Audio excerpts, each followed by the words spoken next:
Hi everyone, welcome back to my channel. I'm Tiffany Benson, one part of Team Benson, and today I'm going to give you guys a bit of a garden update, both inside and out. If you guys don't know, we are in the middle of a drought here in Arizona. It's been about 35 to 40 days since we've had really good solid rain, like meaning over an inch of rain. We had one time where we rained for like 10 minutes and that was about it. And we are on track to having the hottest and driest year ever. Yay, 2020! So I'm going to give you guys just a little bit of an update of what I have going on and what I'm doing and the changes that I'm making. And also, don't forget to subscribe because we have a giveaway.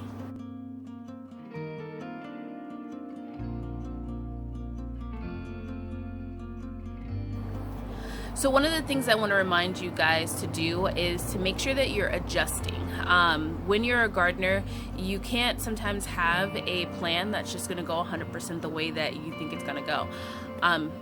I follow a gardening guide really closely, but sometimes I have to adjust off that gardening guide depending on how the weather is, because the weather can change everything. I would normally by now have a lot of things in the ground. Everything would be, all the seeds would be in the ground, and I would be starting to plant out a lot of my seedlings with some shade cloth over it. But with temperatures pushing around 118 degrees every single day, guys, it's been that way for like weeks on end, you can't really do that. So we're gonna have to adjust as desert gardeners for all of you other people in zone 9B that are feeling my pain. So I just want to go around and show you guys what I have in my garden and how it's looking in my garden, so then that way if you have things out in your garden and you're wondering what's going on with them, then you'll be able to know why it looks like that and what's going on, and maybe what you can plant to where it will survive these high temperatures. Alright guys, so first up is going to be my black-eyed pea bed. Now, my black-eyed pea bed is trying so hard to produce me black-eyed peas, but it is planted in one of the hottest part of my gardens.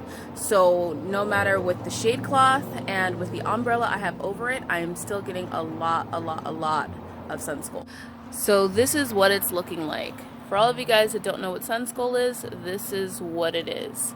And as you can see, it's trying really hard to produce some flowers, and all of them are flowering, and they're trying to produce some beans, and they are producing a little bit of beans, but these plants, guys, are getting tore up, especially the ones in the back. And no matter what I'm doing to provide shade for them, it is just not working because this is the hottest part of my garden. Now, that was my first time growing black-eyed peas, so I didn't really know kind of how they would grow, which they do amazing in Arizona, but I need to put them at a spot that is going to get more of an afternoon shade, because afternoon time is when it is reaching those peak temperatures. So I want to make sure that it's naturally getting shade during that time and me not forcing it to get shade, because even with the umbrella and the shade cloth, it's still getting a lot of sun skull, but it's still producing the flowers during those hot times. A lot of times if things are going on and it's too hot, then your plants will stop flowering. Those plants, despite all the sun skull, are still covered in flowers, and they're trying to produce beans. So that tells me that if next year I put them in a different spot in my garden that's not going to get those extreme heats but still get sun, they're going to do really well. Now these are my only seedlings that I have outside. That one is kaput, but my okra is doing well, and my tomatoes are growing really slowly. So the okra is getting a little bit of sun skull damage, but not too much. I was thinking about planting these in the garden beds, but since it's such extreme heat, I'm gonna wait a little bit. And as you can see, this is dryness just from one day, so I just haven't watered today, but that's how dry things are getting here. Now I have this fun thing when it comes to germinating tomatoes. Our house is super cold. It really is. We don't like to be extremely hot inside the house because we're hot when we come outside. So tomatoes and peppers, I have the hardest time germinating them, guys, and keeping them growing at a regular rate. So I do grow them outside. I try to grow them at the lowest part of my garden and the most shadiest part of my garden, but that means that they grow really slowly because they're not getting that direct 8 hours of sunlight or 8 hours of grow lights. So it's one of those things those are the two plants that I have the hardest time germinating and growing indoors. Normally I just buy them as starts from the nursery, so if they don't go well this year, I am going to buy them as starts and then try again next season to start them myself. What is doing really good are my shishito pepper plants. As you can see, I do have a little bit of sun skull, but not much on these plants. These plants, there's one here and one here, have survived the most. So they've survived the hail damage, they survived bugs, they've survived everything, and they just keep growing and putting out new leaves. So shishito plants are one that you guys can have throughout the year in a hot climate, and they just really do well. My eggplant is finally getting some sun skull. This one has avoided the sun skull, but it's finally getting some sun skull. But as you can see, it's still healthy and it's still putting out leaves. So eggplants are another one that do pretty well here in the hot desert.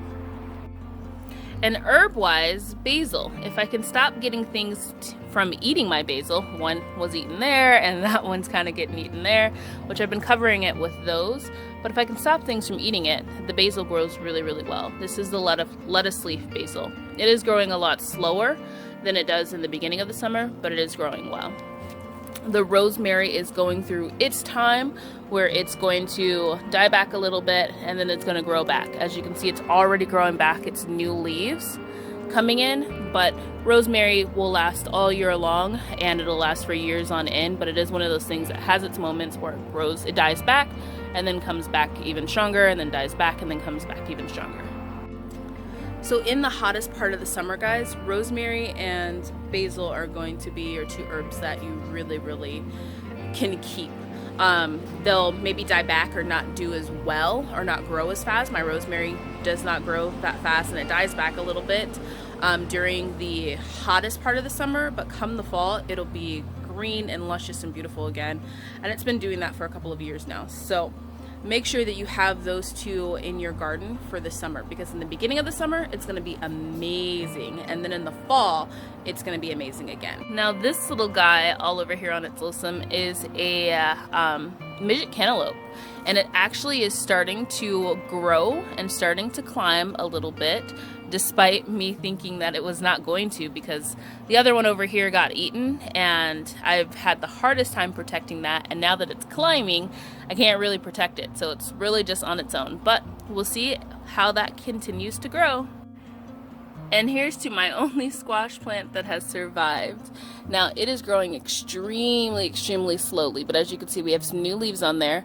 The two side leaves got eaten, but luckily the whole plant didn't get topped like the other squash plants. So this one is a cucuzzi squash, a red cucuzzi squash. So we'll continue to grow that one, and hopefully that one grows up. Now over here, on the other hand, this Armenian cucumber is not grown past this point, and it has been weeks.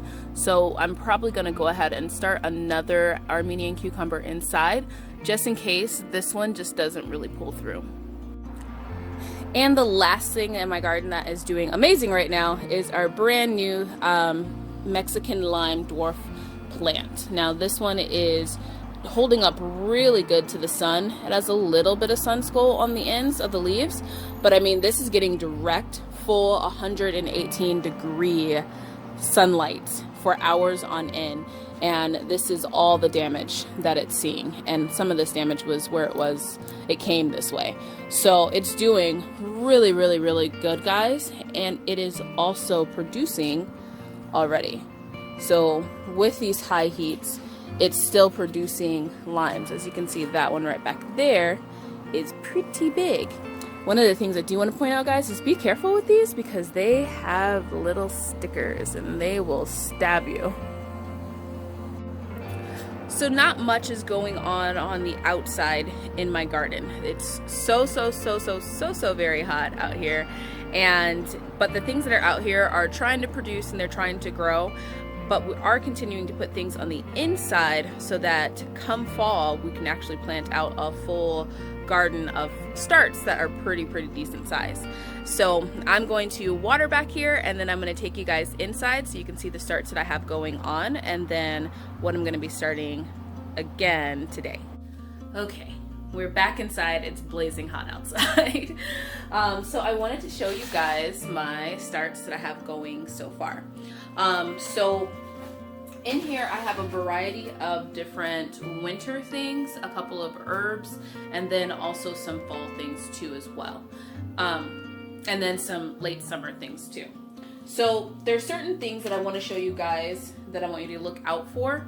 This is one of my Chinese red long noodle beans. Now, as you can see, it has this really long taproot that it's looking for water, and it's starting to have its roots kind of really grow out through here.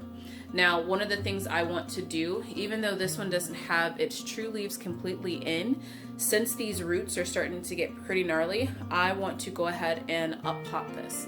Now, in a normal time of year, if we weren't in just extreme drought, I would just pop this right into the ground and let it grow in the ground. But right now, the weather is just awful, and it already killed the Chinese red long noodle beans that were out there, so I don't want to kill these. So I'm going to take these and I'm going to up pot them into one of my cardboard pots, so then I can just take that pot, because the roots are probably going to be really ridiculous in the next couple of weeks, and then I can just take that whole pot and put it into the ground. Now, just so you guys know what I'm talking about, these are the cardboard ones that I use. Normally I don't use these just because you can use them once and it's done. I have the plastic ones that I use over and over year after year, but I have a feeling that we're gonna need to hold things in our gardens or in our houses a little bit longer than what we normally would. So that the roots don't get disturbed too bad, I'm gonna go ahead and put it in these, because these I can plant the entire thing and they'll just degrade in the soil. So that is the nice part about these. I mean, you can only use them once, but at least you're not going to be destroying the roots that are going to have really big root systems. Now, for some of the other plants, like this one is my Swiss chard. Now, this one has 2 Swiss chards in them. Each one of these plants will grow into something that's really huge, and that will produce a lot of Swiss chard. But they won't grow as big if you do not thin them. So what that means is I'm just going to take the smallest one and I'm just going to pinch it off. Now, when it comes to me picking which one I'm going to thin, like I can go here. So this one, I would thin this one just because it looks like the wonkiest one, and this one looks a lot healthier. If I have ones that are super leggy, sometimes I will thin the super leggy one and leave the non-leggy one.